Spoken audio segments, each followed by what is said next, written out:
ഞാനിപ്പോൾ തമിഴ്നാട്ടിലെ ചെന്നൈയിൽ ബസ് യാത്രയിലാണ്. അപ്പോൾ ഇവിടെ ഒരു പ്രത്യേകത ഉണ്ട്, അത് ഞാൻ പറഞ്ഞുതരാം എന്താണെന്ന്.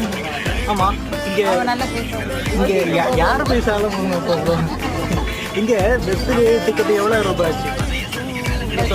ஆமாம், டிக்கெட்டு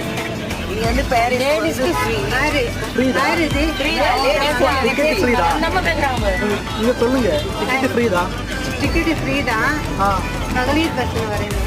மகளிர் பஸ்ல டிக்கெட் ஃப்ரீ. ஒயிட் போடணும். இது இந்த தமிழ்நாடு சர்க்கார் ரூல். அது தமிழ்நாடு சர்க்கார் ரூல் தான். அது ஆமா. அவங்க மலையாளி தான். மலையாளி தான். ஓ, அதனால தான் பேசுங்க. நீங்க பேசுங்க. அது கவர்மெண்ட் தான் இது பண்றாங்க. நீங்க மலையாளி பேசுறது. இது சர்க்கார்ல இவங்க எல்லாருக்கும் ஃப்ரீ தான் டிக்கெட். லேடிஸ் மட்டும் ஃப்ரீ. ஓகே, லேடிஸ்க்கு ஃப்ரீ தான். அது எல்லா பஸ்ஸும் இல்லையா?